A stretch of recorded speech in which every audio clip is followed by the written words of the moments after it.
Bem-vindos ao Lux Via Talks. Hoje é o episódio 4, eu sou a Renata, endocrinologista, e vou entrevistar a Nina, que é psiquiatra, e o tema de hoje vai ser: vício em açúcar existe?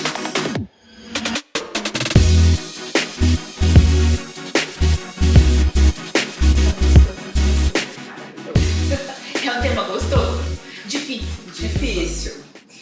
Então vamos começar com a primeira pergunta. É verdade que o açúcar vicia? O cérebro pode ficar dependente de açúcar, assim como de drogas tipo álcool, cigarro, maconha, cocaína? Nossa, essa é uma dúvida que... Nossa, tem muita gente que pergunta isso. Não, a gente não tem indícios que corroboram a hipótese de que açúcar cause dependência química no cérebro, né? Porque quando a gente fala em vício, na nossa linguagem da ciência, significa dependência, ou seja, que o cérebro se modificou em estrutura e funcionamento para se adaptar àquela substância que ele recebe todos os dias. E esse tipo de modificação no cérebro por conta da presença contínua do açúcar não acontece. O que acontece, na verdade, é que o açúcar realmente traz muito prazer e tudo que gera prazer para o cérebro tende a levá-lo a querer repetir aquela experiência. Então, o açúcar é muito prazeroso para algumas pessoas mais do que para outras, e aí ele leva esse movimento de repetição, de desejo por passar por aquela experiência novamente. Mas isso não classifica o uso do açúcar como um possível quadro de dependência química. Diferente, por exemplo, de jogo. Jogo é um comportamento que pode causar dependência. Muitas vezes a gente tem essa sensação de que comportamento não vicia. E muitos comportamentos podem viciar. Assim como substâncias químicas, né? É que as substâncias químicas têm um poder maior, um risco maior de causar essa dependência. Mas vício, dependência química em açúcar, até esse momento, a ciência diz que não existe. Maravilha. Que a ciência é a verdade do momento, né? Daqui a pouco tudo pode mudar, mas a gente não fala em dependência de açúcar. Por que existem pessoas que conseguem controlar a quantidade de doce ou açúcar que comem e outras pessoas não conseguem? Na verdade, tem vários motivos possíveis, né? Mas vamos falar dos principais. Tem cérebros que são mais sensíveis ao prazer, percebem mais o prazer do que outros cérebros. E aí a gente não está falando só do prazer no açúcar, a gente está falando de qualquer tipo de prazer. Então, tudo que gerar prazer nesses cérebros vai tender a ser mais intenso e essa pessoa vai querer fazer mais e mais e mais e vai ter mais dificuldade de controlar o uso daquele alimento ou substância ou comportamento, né? No geral, pessoas que são mais intensas emocionalmente são mais sensíveis ao prazer do açúcar, né? Porque, no geral, serve para todos os lados de emoções, não só emoções positivas, mas as negativas também, né? A tristeza, a raiva. Então, isso já dá um certo indicativo, assim, se a pessoa é mais intensa nas próprias emoções, ela tem um risco maior de se descontrolar no uso do açúcar. E essas pessoas também têm mais tendência ao vício no geral? Sim, no geral, sim. Porque muitos desses comportamentos e substâncias trazem um certo alívio também. É como se funcionasse como um regulador das próprias emoções. Então, são perfis que já tem que ser mais cuidadosos no uso repetitivo de qualquer substância, inclusive do açúcar, né? Ou na repetição de qualquer comportamento que seja prazeroso ou traga algum alívio. Outra questão também importante é hábito, né?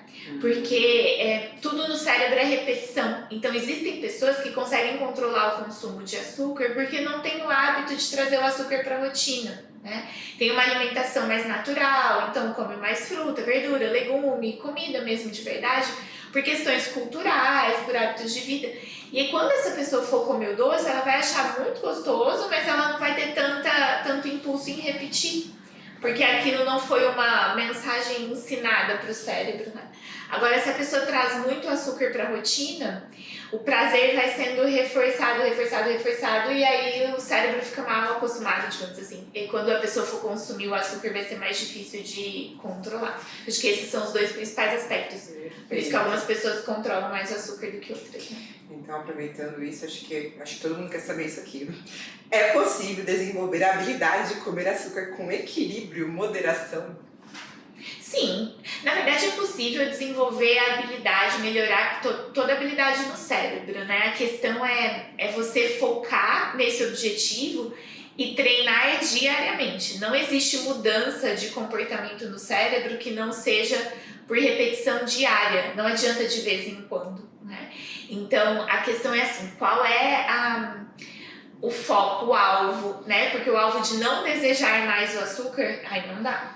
Né? Então a gente tem que ser realista, a pessoa pode ser capaz de resistir mais ao impulso de comer um doce, sem dúvida. Então, quanto menos consome o açúcar, no começo é mais sofrido, mas depois o cérebro vai se habituando a não ter tanto contato com o doce. A questão é que não tem essa fantasia de não desejar mais. Ah, eu vejo um doce e não tenho vontade nenhuma. Isso é impossível de atingir, mas existe essa habilidade de ir regulando, controlando a relação com o açúcar. Claro que se a pessoa tem algum distúrbio químico ou emocional, algum diagnóstico, aí é mais desafiador. Aí precisa corrigir isso, esse transtorno de base, essa alteração químico-emocional de base, para que consiga ter uma relação mais saudável com o açúcar. Né? Não tem como ter uma relação saudável com comida, inclusive açúcar, se não existe o mínimo de equilíbrio químico e emocional. Então, no geral é treinável, mas é difícil. É treinável, mas não é fácil. Eu cheguei a ver uma vez um estudo que fala que se você deixar o doce próximo de você, você tem uma chance de 30% em média, isso considerando qualquer pessoa, mesmo as que não têm tendência, de pegar o doce. Sem dúvida. Então, são muitas nuances, né? É porque são lembranças, né, Renata? Assim, é memória, né? Se você olha o doce, o seu cérebro, sem você comandar, ele vai lembrar de outras experiências positivas que você teve com doce, e aí o impulso dele te levar para consumir é muito maior. Agora, se você não cutuca a memória, ou seja, se você não dá um estímulo, essa memória fica dormindo lá dentro. E aí você não vai, muitas vezes, automaticamente ter ideia de comer um doce, né? Então, tudo no cérebro é associação. Faz sentido, então, às vezes não ter tantos doces perto da gente, quando a gente pode escolher não ter, né? Pode ser interessante. Sem dúvida. Na verdade, é óbvio que algumas técnicas vão funcionar mais para uma pessoa, outras para outra, mas o importante é saber que é possível treinar. Reduzir esse impulso pelo açúcar é possível, mas precisa ser algo orquestrado, planejado e repetido. E não é em uma semana, né? São meses e meses de repetição e treinamento. E o açúcar faz mesmo tão mal para a saúde quanto dizem por aí, ou é terrorismo? Faz. Na verdade, hoje em dia, do que a gente sabe que a ciência mostra em termos de alimentação, o açúcar é o que mais faz mal para o cérebro, por exemplo. As gorduras saturadas também.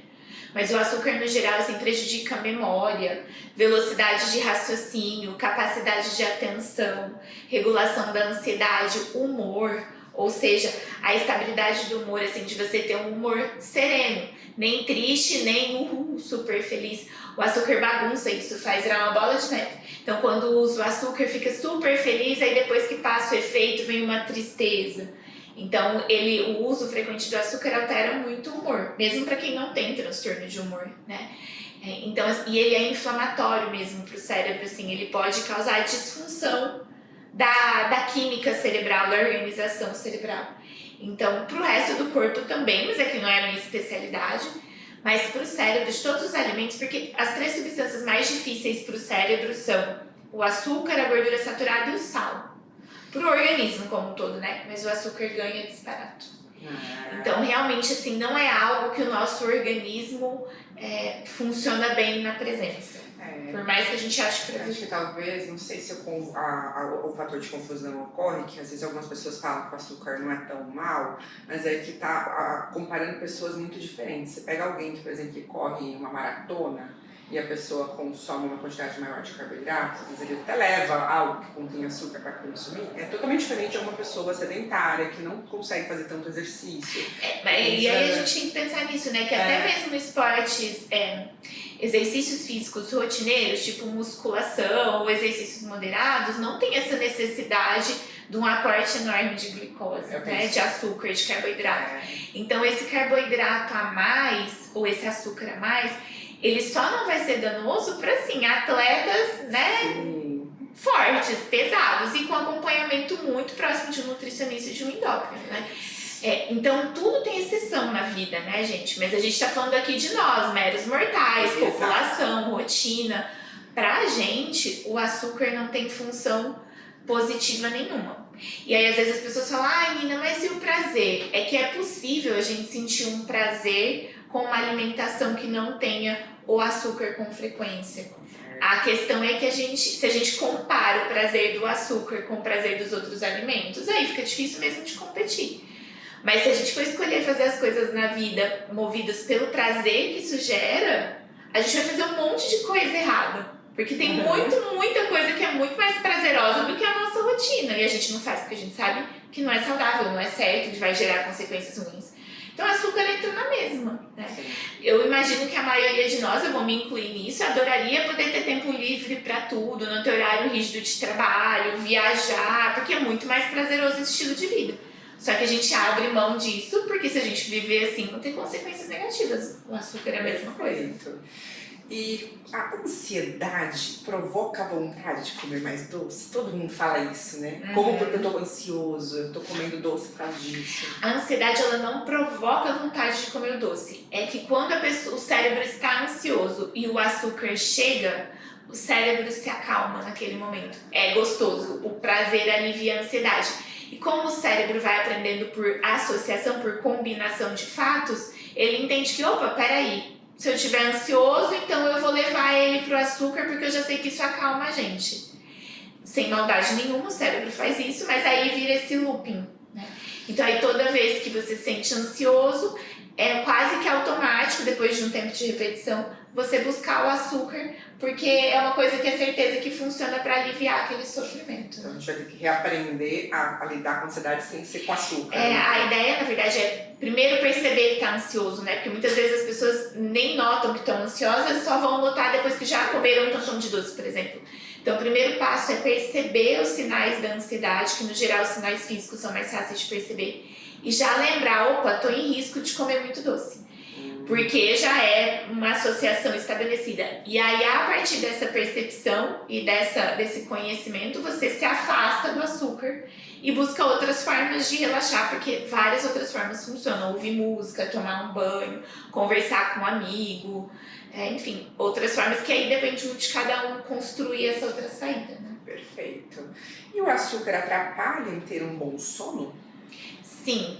Porque o açúcar excita o cérebro, né? Deixa o cérebro hiperativado. Fora a questão da neuroinflamação, que a gente já falou, desregula em vários sentidos, né? Mas eu gosto muito de dar exemplo de criança. Se a gente compara crianças, depois de comer um doce, um açúcar, elas ficam espoletas, né? Então o açúcar é porque a criança é mais clara, ela tem menos viés, ela é menos contaminada, ela mostra mais o comportamento dela, é mais transparente. Então toda vez que a gente consome açúcar, a gente fica mais agitado. É que o adulto muitas vezes não se agita fisicamente, mas mentalmente agita. Então isso vai atrapalhar a qualidade do sono. E passa uma mensagem final para todo mundo sobre isso? Eu acho que a gente tem que entender o açúcar como uma exceção, né? Porque tudo bem gostar do doce, do açúcar, dos carboidratos refinados, mas se a gente quer ter uma vida saudável, a gente precisa aceitar essa verdade. Que o açúcar contínuo não combina com o corpo saudável, uma mente saudável. Isso não está em discussão, é um fato. E aí a gente então encarar o açúcar como um momento especial, como uma exceção. E saber que esse consumo tem que ser conscientemente definido. Eu vou consumir um pedaço de bolo. Porque se a gente solta o cérebro, é mais fácil ele querer repetir. Claro, lembrando que todos nós somos livres, né? Então, se você ouve isso e fala, mas eu quero comer açúcar mesmo, que eu gosto e não me preocupo, então tudo bem. Né? Mas não tem uma pessoa que vá conseguir viver com saúde física e mental consumindo muito açúcar. Então, acho que essa é a principal. Tem coisas na vida que são fatos que é melhor a gente concordar, aceitar e aprender um jeito de conviver com aquilo, né? Exatamente, né? A nutrição, né? A gente precisa nutrir nosso corpo. Se a gente não nutrir com aquilo que ele precisa, só der aquilo que a gente acha gostoso, fica mais difícil. E é importante a gente dizer isso aí, que eu comecei falando isso. É gostoso, o açúcar é gostoso, eu também gosto. E por ser tão gostoso, que é difícil mesmo de regular. Mas a mensagem que fica é que é possível. Depende da forma que a gente encara a presença do açúcar e do doce na nossa vida. É isso. Aqui a gente fornece informações que são baseadas em evidências, as evidências mais recentes, sempre se baseando em informações acessíveis e honestas, para que vocês consigam espalhar isso para todo mundo. E se vocês tiverem alguma dúvida, queiram deixar alguma sugestão, deixem nos comentários e até o próximo vídeo. Tchau!